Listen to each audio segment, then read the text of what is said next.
World-class guests, fascinating stories, inspirational messages. Welcome to Linda's Corner. My name is Linda Bjork, and today we're going to be talking about intentional optimism.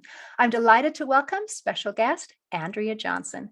Andrea is an optimism expert and professional encourager who teaches others how to grow, lead, and succeed through coaching, speaking, and training. You can reach Andrea at her website, theintentionaloptimist.com, and I'll include a link in the description. Welcome, Andrea. I'm so glad that you could join with me today. Thank you, Linda. I'm so glad to be here. I am excited to be talking about optimism, and this is such a wonderful, powerful thing. And you use a couple words that are different than most people use: intentional optimism and toxic optimism. Do you want to explain what those are and what the difference is? Well, I think right now people are hungry for some kind of optimism. Everywhere you go, people are like, I love the name of your business. And it's just because we're starving for it. We have so many things in our lives that are just bombarding us that are negative, from the pandemic to in the United States. I don't know what your audience is, but in the United States with our political climate and everything that's going on, I think we all are just dying to have something like that in our lives. The problem is so many people want to go the opposite direction and just have optimism no matter what. If you're familiar with Pollyanna, that's what I would call toxic optimism. It's just optimism at anybody's expense, at the expense of the truth, at the expense of our sanity, at the expense of reality, at the expense of growth. That's toxic, right? That doesn't help us. Totally. That's just like painting a veneer on something. But intentional optimism is based in Proverbs 31. This woman that King Lemuel's mother was telling him about, this is the kind of woman you need to find. And it has 6 basic tenets, and it's very rooted in reality, rooted in understanding and wisdom. So it's a completely different animal than toxic optimism. That is fantastic. And I'm glad you brought up Pollyanna. You're probably, I don't know, we all know that term that means optimism in the face of whatever. But if you actually read the book, it's not about that at all. The interesting thing is, this is one place where Disney got it wrong, and they ruined it so bad that people turned it into that idea that it is being kind of clueless about. So kind of interesting, but that was not the original intention. So if anybody actually wants to read the book.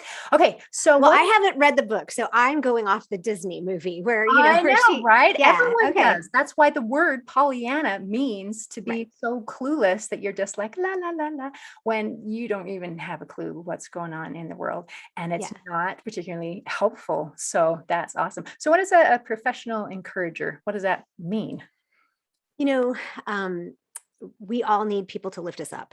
And for me to be able to walk away from any conversation, even when it's a hard conversation, I was 20 years in the university, administrative and operations systems in the medical setting, and I supervised staff, and I hired, and I managed out. When you have, and I'm a mother, right? So you have hard conversations. And when you have a hard conversation, like, thank you for coming in, but I'm not going to hire you. And someone says, okay, thank you. And then a week later, hey, can we have a chat? I consider you a mentor. I'm like, what? Wow. That's when you know you've impacted other people in a way that's different than just blowing smoke, right? This is not blowing sunshine up somebody's dress. This is making sure that they understand that they're valued, that they are important, that they are uniquely created. And we celebrate all of those things about them in order to help them succeed. And so as a professional encourager, I do that from many stages. I do that from a podcast, a Facebook group, a coach, keynote speaking. I do it from all kinds of stages, and I do it one-on-one. It's the highest privilege when someone will show up and say, the one person I wanted to talk to was you. And and I'm thinking, I'm one of those people that's a little clueless sometimes, because I'm a DISC consultant. So that's DISC behavioral analysis. And I know myself, I'm a very high I, which is like a Tigger, which is, like the fun, outgoing person. And I have been by my best friend several times kicked under the table because I wasn't paying attention. I'm like, oh, okay, yes. But when people so that tells me that when people come to me and say, you're a safe place for me, that tells me, okay, I have encouraged them in a way that is lasting and impactful. So I think that's what I'd like to be and do. Wow. I love that you mentioned being a safe place. Mm, There are very, very few people in the world that I consider a safe place for me where I can just talk and say anything. mm, And we're all pretty multi-talented. We can wear a lot of hats. I can do this, I can do that, I can have this conversation, I can meet that thing. But to be able to say anything and feel mhm. that safety and that peace, that is huge. Yeah. And cultivating those kinds of relationships is kind of at the core of intentional optimism. It's building those kinds of relationships in our lives through personal growth and leadership that actually give us that kind of community that we're looking for to walk through every single thing, every valley, every mountaintop, to have those kinds of that kind of community and that environment to be in. That's what it's about. How do you create that kind of a community or Right. become that community? It's very intentional. Good. All right, let's talk intentional. Um, no, it really is. You have to start with yourself. Every personal growth and leadership trainer or teacher or speaker is going to tell you that you first must lead yourself. And that has to do with just looking inside and saying, where am I? And am I the kind of person that is a safe person? Am I the kind of person that I want to build a community around? Is this the kind of person that I want to be around? And when we start with ourselves, that is the best place to do that and to build out from there, and then find the people that are resonating with that and do the same for them. And when we receive things and turn around and give them, that's how we start building community, kind of like, the water bucket brigade. You get it, you take it, and you give it away to the next person. Wow, that is fantastic. Oh, beautiful, beautiful and simple and yet hard. Easy Hmm. to explain maybe and difficult to do. I love that you said, is this the kind of person I want to be around when we're talking about ourselves? I mean, how many people do not enjoy being around themselves? In fact, part of the struggle with this whole COVID situation is with that lack of the social interaction that we're used to having and those distractions. We have to be in the company of ourselves, Right. undistracted. And a lot of people say, but I don't like this company. So, I mean, how do you fix that one? Well, and it's really easy to give like a flip, snarky answer and just say, "Well, then this is the perfect opportunity." But we need to have compassion on each other and compassion on ourselves and for ourselves, and just remember that we didn't get here overnight, and it's not going to be fixed overnight. But being willing to look in the mirror and say, what am I seeing? What do I not like? And then how do I fix that? First of all, you can ask for help, because a lot of times we can't really see what's there. We can only see the mask that we wear. We can only see the things that we think we know. But that's just where a personal growth journey starts. It has to start with looking in the mirror. Oh, that is beautiful. Okay, so I'm going to go back to your bucket brigade thing a little bit. Sure. Giving and receiving. You take the bucket and then you pass it on. A lot of times, people, particularly women, are not really good at receiving. We think we give, give, give, give, and we're Hmm. not super awesome at, taking the bucket. We want to take our bucket and give it and still give And it. just fill it and Give give it. it. Hmm. Yeah, Hmm. and there's nothing left to give. So do you have any recommendations for how to help people, again, particularly women, to feel uh, that they have permission to receive? Well, I think you used the right word there. It's permission. But a lot of it comes down to valuing yourself and valuing yourself as much as you value others. And in the Christian community, a lot of times, it's really easy and quick to say, no, no, no, others are more important. Well, yes, they are. But Jesus said, love as you love yourself. Right. And so if you love as you love yourself and you're never loving yourself, then you're not truly loving other people. So sometimes it can be as simple, air quotes, as a logical understanding of what we're doing. But so much of it is being willing to put ourselves in a community where other people will pour into us. As women, in the last several years, that's been kind of a thing that I've had to wake up to, is that women don't necessarily build each other up. They have to fight each other for jobs in the marketplace, and they don't always do that. And at least that was my experience. I'm a really strong, outspoken woman. I'm tiny, but I'm mighty. And so being in Southern Christian culture was a little bit of a challenge for me. I'm not the quiet, demure. I mean, I'm a pastor's wife too. And so I'm not any of those things. I have opinions. I nearly have a master's in theology. And it has taken me a long time to get to the place. I mean, I'm 55, right? So I was 54 when I started my podcast, and it still took me half the year to realize people want to hear my opinion. So, And we think that being the giving is a way of being unselfish, but the reality is it's actually more selfish.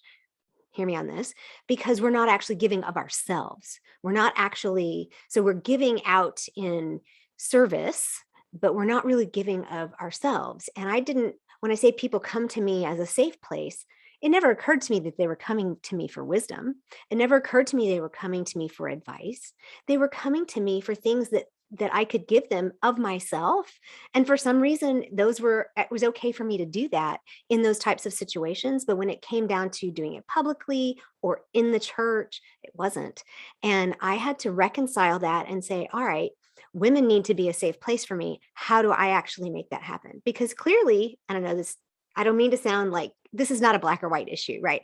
But men are not necessarily the safe place for me. If I want to grow, if I want to be in community with people who are more like me, it's more likely to be women.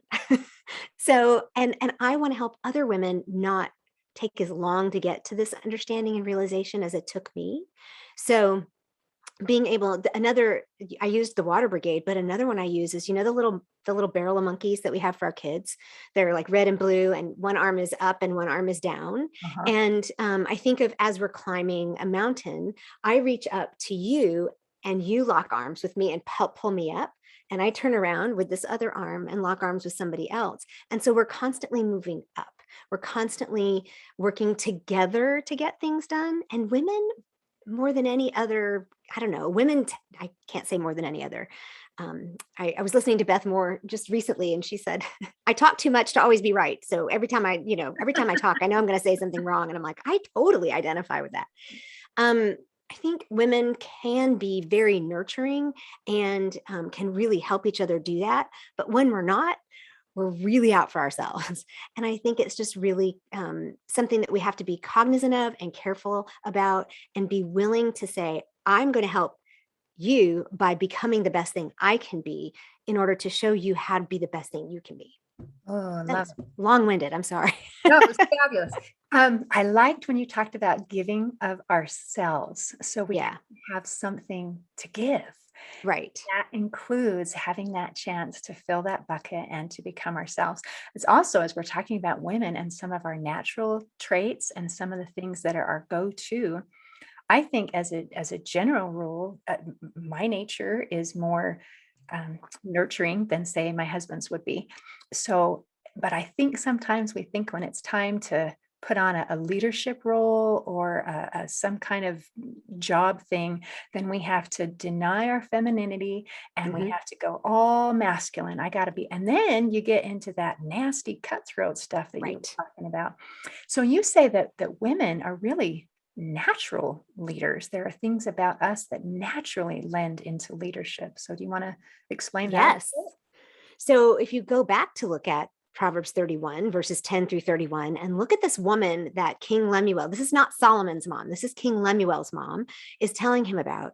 She is a fashion icon. She is a real estate investor and developer. She plants a vineyard, grows the vine, sells the grapes, makes the wine, gets rich, is a philanthropist. She clothes all of her family in scarlet and purple, which is a big deal back then. She's well known in the town. Her children rise up and call her blessed, right? It's like, that's very biblical language, but it's still that's like my son standing out on the corner and saying, my mom is so great. And he's 12. He's not going to do that right now. And so they just don't, I mean, they reach a point where they like stop and then they get it back. Right. but for her to be so well known, her husband's name is well known because of her. This is an example to us of all the things that we do well.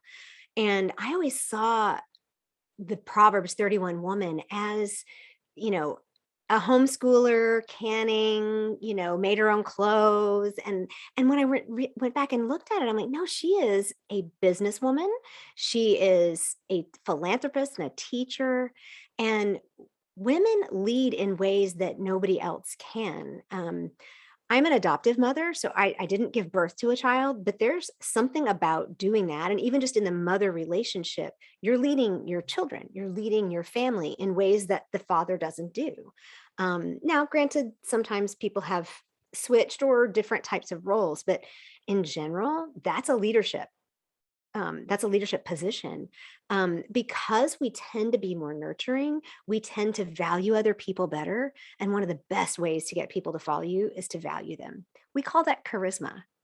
We call that, I don't know, that je ne sais quoi. We call that, who was it? Audrey Hepburn, I think, used the word, golly, I've lost it, but it's similar, like the feminine version of charisma, because we want to think of charisma as like some kind of a magnetism, right? And that's what it is. When you value other people, when you nurture them and you care about them growing, people understand that and they feel that and they're drawn to you. And that's how we uniquely lead as women, I think. Wow.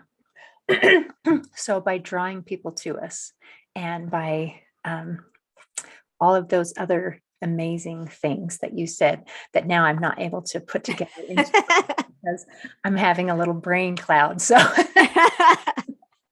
right. So, what is unconventional leadership? Is that what we've been talking about?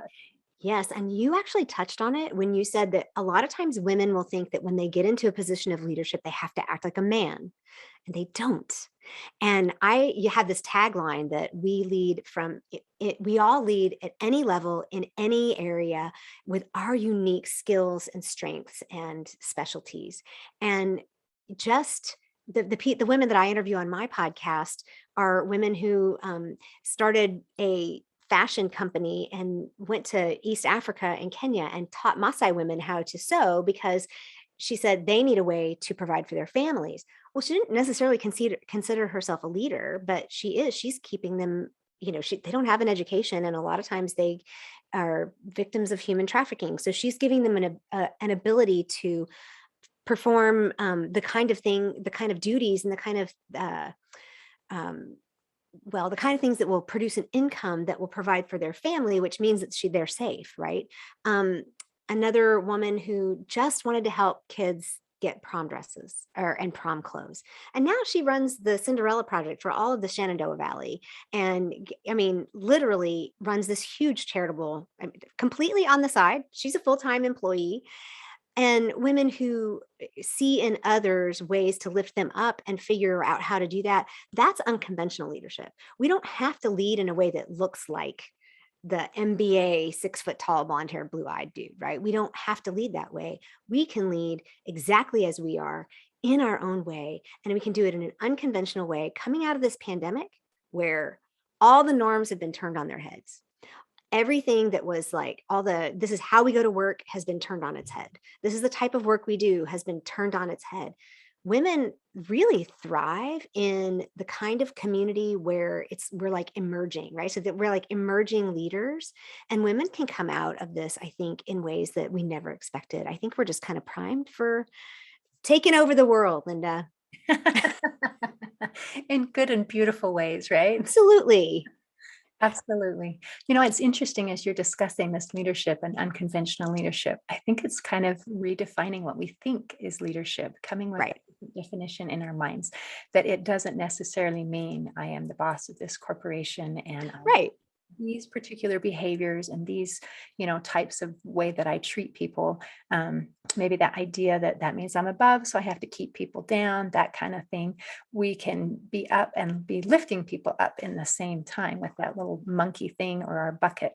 Mm-hmm. Can be giving and receiving. And it sounds like a leader in a way is a person who's an example, is a person Yes. who lets someone teaches a teacher, a Mm-hmm. mother, all of these these roles are forms of leadership that sometimes I don't think we give ourselves credit for. You just think, oh, I'm just a mom, Right. I'm just a teacher, or I'm just a whatever, instead of elevating that role and saying, I am a leader. I am Hmm. leading a part of the next generation, and I'm teaching these children, or I'm doing this or that and the other, to pat ourselves on the back a little bit and say, Hmm. I am doing it. I am a leader. Hmm. I love to say we are the role models for the future generations. And that's men and women. That's all of us. But I speak specifically to women. And we are those role models. We're the role models to our children. We're the role models to the young women coming behind us to see, hey, it can be done different. And I particularly have a heart for women who want to go into entrepreneurship or start a nonprofit, mostly because I like the underdog and I've gone into entrepreneurship after 20 years in the university setting. But, just being able to say those words, I am, is huge because so many women don't have that ability to do so. They've taken on roles that, good or bad, society has said, this is the path you should walk. And depending on where you are in your, whether it's your particular community or a religious affiliation, or maybe it's an ethnic community, and they just walk these paths and we don't ever question why we're in them. And to me, that's been the most beautiful journey that I've taken. It's been hard to question, why am I on this path? I don't think I like this path. This path actually makes me feel small. This path makes me feel, or on this path, I feel like I'm being held back or held down.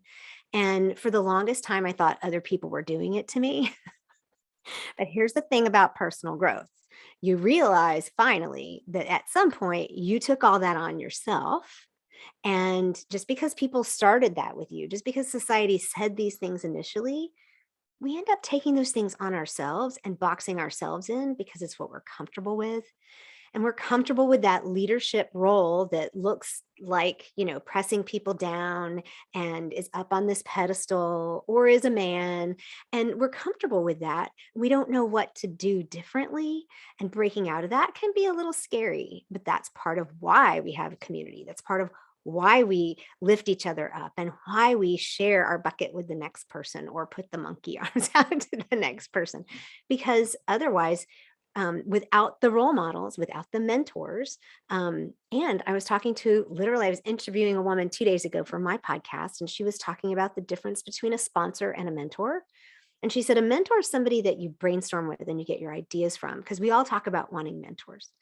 But a sponsor is someone who will go into, like, let's talk about she talked about it in a corporate setting, will go into those board meetings or the behind the closed doors, and they're going to celebrate you, and they're going to be the ones that will talk good about you to actually get you into that next promotion.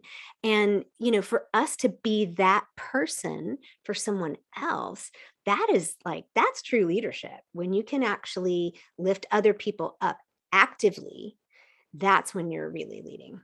This is a beautiful example of servant leadership.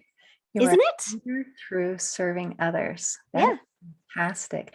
Oh, I loved everything you said. There were a couple things that popped into my head. One is you asked the question, why? Mhm. And that's, I think, important to have that introspection where we start to ask some of those questions of not just, I'm doing this because I do this, but to say, well, why am I doing this? And why do Mhm. I feel that way? And I loved the whole idea of that personal accountability. I think we can really heal if we're in that state of that victim mentality. Mhm. We have to be able to, if we want the power to do the things we want, we have to claim that power. Mhm. Can't just be the victim and say, I am this way because of XYZ. Or because of my parents, or because of my church, or because of my school or society. It's really easy to do that. And I'm not going to lie, I went through the whole, at the beginning, it was like I was shaking my fist and I was like, I'm really angry. And then it was, oh, wait a minute, that's me. And when you do that, it does feel like pieces are kind of like armor is being removed, or, things are being stripped away.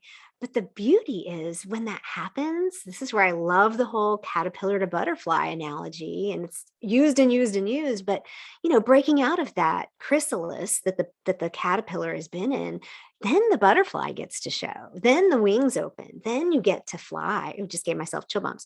And that's when the beauty of what could be that we saw a little bit of in the caterpillar, that's when you really see that when they break out of their own, they make their own cocoon, right? It's like literally something they make around themselves. And when they're willing to and take the time and the energy, and quite frankly, I have no idea if it hurts them, but it looks like it might, to break out, that's when true growth happens and when they really can shine and just show the world the beauty that they have. And that's what we always celebrate butterflies, right? We don't necessarily not, excuse me, we don't necessarily celebrate caterpillars. No, not so much. We like to see the end product, and sometimes we Mhm. forget that that end product came through a process. And Right. I think it's also very helpful to use that butterfly analysis, that if we feel like we're a caterpillar and that we're going through a hard time, maybe we're in our little cocoons thinking, I have to protect myself, I need to be safe, all of these kinds of things, that we don't have to stay that way. We Mhm. don't have to stay in that cocoon. We have the power, and we are designed to emerge and to become all of those beautiful things that we were designed to be. Right. And that's so personally, I went through that. I started that several years ago. It was actually when my mother died. She had a breast cancer battle for 15 years. And Oh, it doesn't matter how prepared you think you are for losing a parent or a loved one of any kind.